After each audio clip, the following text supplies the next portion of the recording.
Hello, this is Erik DeBenedictis, and I'm talking on quantum plus classical computation. This is the title and short summary that I provided to the conference. The thesis of this talk is that we're now in an era of what I'm calling fully general computers, and these computers may include qubits, and they may be quantum computers. Reversible logic may be a missing link for the control electronics of a quantum computer, where what we're talking about is cryogenic adiabatic transistor circuits. The goal is ultra low power, and it doesn't have to be fast in order to allow for greater scale up of the quantum computer. My position is that it may be more difficult to restart Moore's law, and this may be an effective next step, and it may even be an effective long-term step. So I have a concept of a general computer. In circle 1, I'm showing a box for a classical computer, which is the default standard for computing. And over time, under circle 2, floating point accelerators have been developed, like the 8087 accelerator for the 8086. And in circle 3, the expectation in some quarters is that quantum computing and qubits are going to be a quantum accelerator that will exist in a cryogenic environment. I don't find this to be a tremendously believable scenario, in the sense that the floating point accelerators that debuted in the early 1980s, they didn't last very long, and floating point just became a data type in a regular processor. And I'm expecting that the same will be true of quantum components and qubits. This leads to the circle 4, which is what I call a general computer, which is the general computer has qubits and bits. Those are the computational elements, and you may need no qubits. There are some problems that won't require any, and they would become what is traditionally called a classical computer today. So I have a chart here of the animal kingdom, the computing kingdom. And the idea here is that as you evolve computing and develop knowledge about computing, you limit yourself in the types of things that you'll consider. And that in the area of reversible logic and reversible computing is being affected by this phenomenon. So at the top level, under circle 1, is what I would say computing for all problems. And this is the level of, like nature or God or something like that. So computing at the top level includes intelligence, and includes biological evolution, where the job of computing is to go and create a human like us. The cell reproduces. And then the right-hand branch is manufactured computers by humans, where computers are manufactured, and once they've been manufactured, they don't change, they're just programmed. That's with circle 2. In the world in general, DNA has the ability to reproduce itself. So if you cut the tail off a lizard, it'll grow another tail. But if there is no such thing, and you're not expected as a computer engineer to go and create an instruction for your processor that says, grow more DRAM out of your backside or something like that. It's not seen as like within the problem space. Now, circle 3 is on the level of this chart here, where representing the state of affairs as of the mid-80s or the early 80s, where computing was broken into quantum computers and classical computers, where the quantum computer's objective was to exploit quantum speed up for things like simulation, and it was hypothetical, of course, and the classical computers were growing through the microprocessor stage, where the objective of the microprocessor was to have high throughput as a function of energy consumption, where energy consumption is measured on the standard of power grid rates. And reversible logic was in this as well for ultra low energy for operation, but it never really took off. What happened, however, is that Moore's law took off, and the concept of high throughput at reasonable energy consumption took over. But Moore's law ended, and we now are on the right-hand edge of the bottom row, like near circle 4, where we're having a meeting on reversible logic, where the objective is to try and restart Moore's law by exploiting the throughput and energy efficiency of reversible logic. Quantum computers have taken the forefront in terms of public view by competing against, things like classical supercomputers like, Oak Ridge Summit. And of course, these quantum computers need to have classical control logic, and that's like Cryo, CMOS, or JJs, because at the end of the day, this branch of the computing kingdom descends from microprocessors. And the ideas from the early 80s about reversible logic having ultra low energy, well, they're not really with us anymore, but I think that's where we need to go back to. So here's the prototype function based on essentially quantum error correction of a mixed quantum classical function, something that needs to be performed by close coupling of quantum and classical components, which I'm claiming should include reversible computing. There's an argument that quantum operations do not create heat, but sometimes you need to have a classical operation to complete and complement the qubit operations to do something useful. What's shown on the right is a circuit from a concept called quantum floating point. It's the simplest circuit I know that forms a loop that's both quantum and classical. And what you have is you have 3 quantum operations near circle 1 and a measurement. And the idea is that you repeat those 3 operations until the measurement returns a 1 or a 0, depending on the sense of the operation, and then you stop. Now, this could be the detection of an error in quantum error detection, in which case you may want to have many qubits perform this operation all at once, but the qubits are going to loop and then stop at different places, or after a different number of iterations. And that's shown in section B. Near circle 3, the idea is that a common electrical waveform would be directed to many qubits through a switch. And the electrical waveform would drive the qubit, which would then be measured. And then that measurement would feed back to a classical, shall we say, state machine, shown here as a flip-flop at circle 2. And if the Q signal flips, then that would cause the switch on the electrical waveform to open or close, thereby stopping the operation. That lets you create a loop unique to each qubit, but only have like one wire going to the external world. You don't have the co-located classical components, you have a whole bundle of wires, and that would limit scalability. Right, so let me put some rigor to this. Okay, the objective in computer engineering is to have high throughput per unit cost of ownership, where the cost of ownership is both the cost of the energy plus the cost of buying something in the first place. All right, in the top row is the throughput. And the first is a microprocessor. The throughput of a microprocessor is essentially the number of gates times the clock rate, or maybe the number of chips times the clock rate. The engineer is motivated to raise the clock rate in order to get the most throughput out of their investment in the gates. If you have a quantum computer, and we're talking about the cryogenic part, the throughput of a quantum computer will include the number of qubits multiplied by the clock rate. But there's this additional scale-up factor, S, that's a function typically of the number of qubits. And the scale-up function can range from 1, which means no speed-up, to a quantum speed-up that is like exponential in the number of qubits. So now you think about the engineer in this case. Does the engineer want to raise the clock rate? Well, yeah, sure. I mean, you double the clock rate, you double the throughput. But if you double the number of qubits, you might increase the throughput by squaring it, or like astronomically by 2 to the number, 2 to the n. And so this is an example where a microprocessor designer's goal of increasing the clock rate would not be shared by the operator of the engineer of quantum computer control electronics on the issue of throughput. Cost of ownership is the second line. For a classical computer, the cost of ownership is the number of gates times the cost of the gate to buy it in the first place, plus the energy that goes through it over its lifetime. And when it comes to energy savings technologies, what you're interested in is, what is the upside of reducing the energy? Well, if the cost of the energy is equal to the cost of the gate to buy in the first place, which is reasonably close nowadays, you can't improve your cost of ownership by more than a factor of 2. Even if the energy goes to 0, there's still the cost of buying the device. Now look at circle 4 on the right.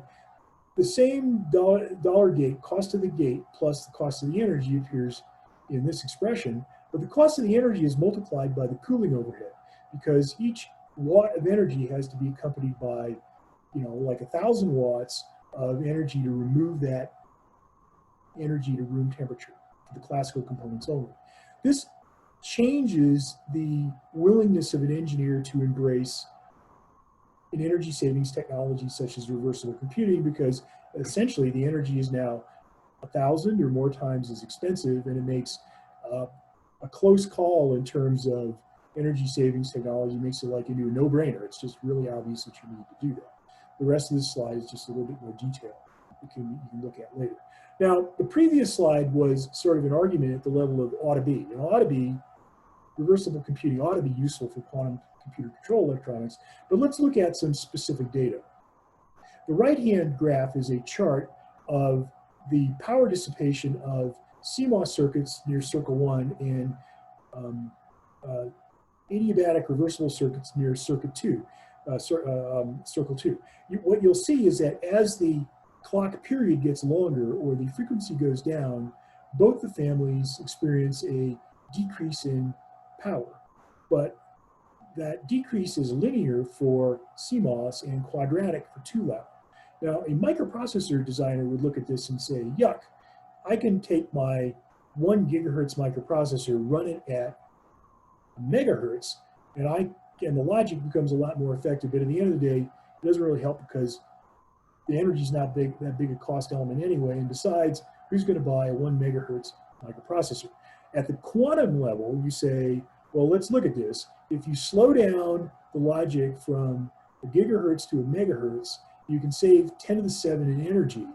And that would, you don't really want to save the energy exactly. What you really want to do is have 10 to the 7 times as many components, so that will let you do it at constant energy. And oh, by the way, it runs at a megahertz, but gee whiz, qubit only runs at megahertz anyway, so it's still fast enough, so it becomes a really good deal. So this view graph is on the entire reversible energy concept. All right, so the idea is that in the top section is that CMOS dissipates 1/2 CV squared energy on the processing chip. So if you charge a capacitor from a fixed voltage as shown in circuit 1, and you charge it through a resistor R, it'll dissipate 1/2 CV squared energy in the vicinity of the resistor, which is the transistor in the logic gate shown in circle 2. Adiabatic circuits use a ramp type charge as shown in circle 3, and that is typically constructed from a waveform generator that has at its input a voltage V, just like the power supply, but it has a variable resistor that controls, that shifts resistance in order to create a ramp on the output line, shown in circle 3. The consequence of this is that less of the energy is dissipated in the resistor R, because you don't have that sharp spike, and that's shown as the little flame. However, from the point of view of the power company and the waveform generator, the 2 resistors, R of R and R in series, are just another resistor. And so the idea that half the energy is dissipated across the resistor, now 2 in series, remains. And the overall energy consumed is exactly the same. But what happens? Why is this a good idea? Well, in a cryogenic environment, the energy is dissipated on the R of R instead of the R. If R is in the cryogenic environment, but R of R is in the room temperature environment, effectively you're moving waste energy from the cryogenic environment to the room temperature environment in a wire, bypassing the refrigerator, and you save the energy overhead. You save the cooling overhead, which may be a factor of 1,000 or more. And so the simple fact that the reversible circuits operate in a cryogenic environment, the signal generator does not, gives you this initial factor of eliminating, due to eliminating the cooling overhead. It's humongous. Now here's another example. So as strictly defined, the 2-level circuits cannot invert, and the same is true of the other circuit families. You can solve that by creating quadratic, which means you double your circuit, so you make 2 layers, and the second layer has inverted signals, and all the AND gates shift with OR gates, where you don't have any inverters. And the idea is that if you give complementary inputs to these 2, you can create the effective inversion by switching signals from one layer to the other. That's great at creating a universal logic family. The problem is that it doubles your complexity. All right? Now, a microprocessor guy would look at this and say, oh, yuck, the clock is now 50% longer. And that's going to make it harder for me to beat microprocessors in restarting Moore's law. So what the heck, let's just stick with quadrilateral logic. But for a quantum computer, what it lets you do is have twice as many reversible circuits, reversible gates, or reversible circuits in the same, on the same chip, potentially scale it twice as far, And oh, by the way, it runs 50% slower, but it's the qubits that determine the throughput, not the control electronics. Still fast enough, you know, so what do you care? So here's a little data on that. From the altered clock, you can very simply create, with a few additional cascades, you can create, as shown in red, the inverted stream. More details, see my paper. Now, most of reversible computing is based upon complementary PFET and NFET transistors, as shown near circle 1, forming a cascade. So I looked at this and I said, well, gee whiz, maybe we could scale further and faster if we could just use single transistors, as shown, you know, in the rest of the chart there. The problem that you run into with that is that if you use these circuits with single-ended transistors, then the voltage swing drops by like 1/10 of a volt every time you go through a stage. If you have a signal and it drops by 1/10 of a volt through every stage, you know, and for long, I mean, for very long at all, you're not going to have any signal left. So what I've been able to figure out how to do is you have alternate stages where in one stage you cut out half your transistors, the signal drops back, and then in the next stage, signal amplifies, you know, amplifies up again. This can be done if you can vary the threshold voltage of your transistors so that, as shown near circle 2, the PFET off voltage is huge. It's greater than the NFET on voltage plus twice the NFET off voltage. So it's like 3 times as great. The sign reverses due to convention there. You could do that with a new semiconductor fab, but it would be really expensive because we really want to do that. But there is a new type of device, new type of transistor called fully depleted silicon on insulator that has a variable threshold based upon a 4th terminal. This might work, this should work very well at a cryogenic temperature because you could shift the threshold and meet the equations on the previous slide.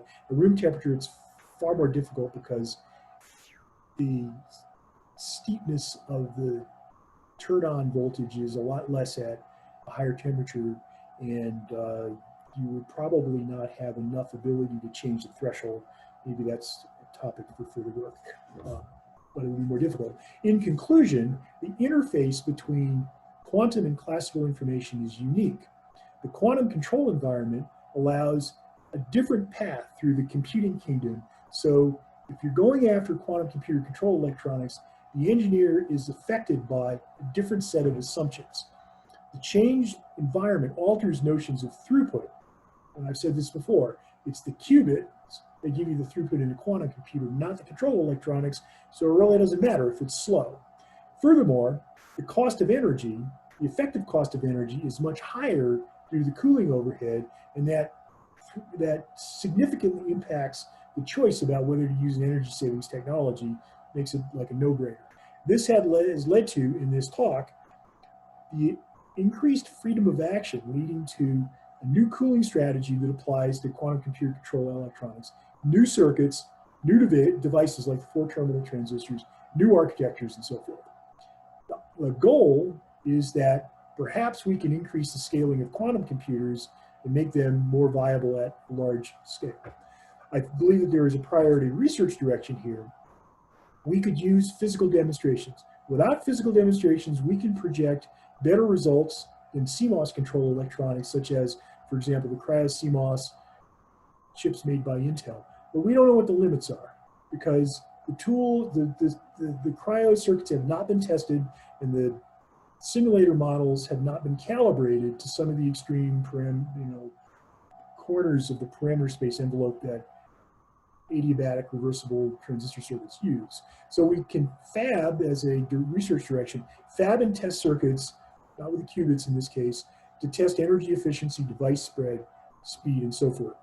We can furthermore make quantum computer test chips with qubits where the control circuitry is reversible and use these to assess scale-up potential. At the design and the software level, so we can theoretically look at adiabatic circuits and identify circuits that would be suitable for architecture primitives, test by simulation, and furthermore, design tools and design methods will be needed, including methods for logic synthesis. Thank you very much.